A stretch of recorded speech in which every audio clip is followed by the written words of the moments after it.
আর 3-4 দিন অপেক্ষা করেন, দুটো লিস্টই আমরা কালকে আপনাদেরকে পাবলিশ করে দেব। বাফুফে ভবনের অন্দরমহলে কিসের এত ভয়? কেন 10 জন কোচের তালিকা নিয়ে রীতিমতো লুকোচুরি খেলছে ফেডারেশন? সোমবারের রুদ্ধদ্বার বৈঠক শেষেও রহস্য উন্মোচন করেনি বাফুফে। 3 শতাধিক আবেদনকারীর মধ্য থেকে শেষমেশ 10 জনকে শর্টলিস্ট করা হলেও তাদের নাম মুখে আনতে নারাজ ফেডারেশন। কিসের এই গোপনীয়তা? কেন দেশের ফুটবল প্রেমীদের কাছ থেকে আড়াল করা হচ্ছে হবু কোচের পরিচয়? সোমবার মিডিয়া কমিটির চেয়ারম্যান আমিরুল ইসলাম বাবু ক্যামেরার সামনে দাঁড়ালেও 10 জনের শর্টলিস্টের একটি নামও তিনি প্রকাশ করেননি। তবে কি পর্দার আড়ালে এমন কিছু চলছে যা এখনই ফাঁস করতে নারাজ ফেডারেশন?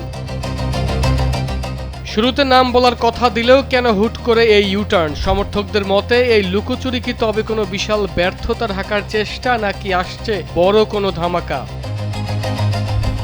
সবচেয়ে বড় চমক রয়েছে কোচের বাজেটে। 30,000 থেকে বাজেট 1 লাফে বেড়ে দাঁড়িয়েছে 50,000-এ। বাংলাদেশি টাকায় যা শুনলে চোখ কপালে উঠবে যে কারো। এই বিশাল অঙ্কের টোপ ফেলে বাফুফে কাকে ধরতে চাইছে?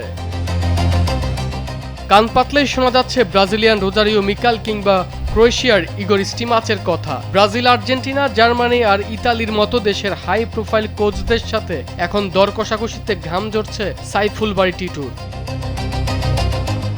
সামনে সান মারিনো আর মালদ্বীপে জোড়া মিশন। হামজা সমিতদের জন্য ডাগ আউটে কাকে বসাচ্ছে ফেডারেশন? 72 ঘন্টার ডেডলাইন। এখন প্রশ্ন একটাই, কে হচ্ছেন হামজাদের কোচ? এমন কেউ কি আসছেন যার নাম শুনলে চমকে যাবে পুরো ফুটবল বিশ্ব?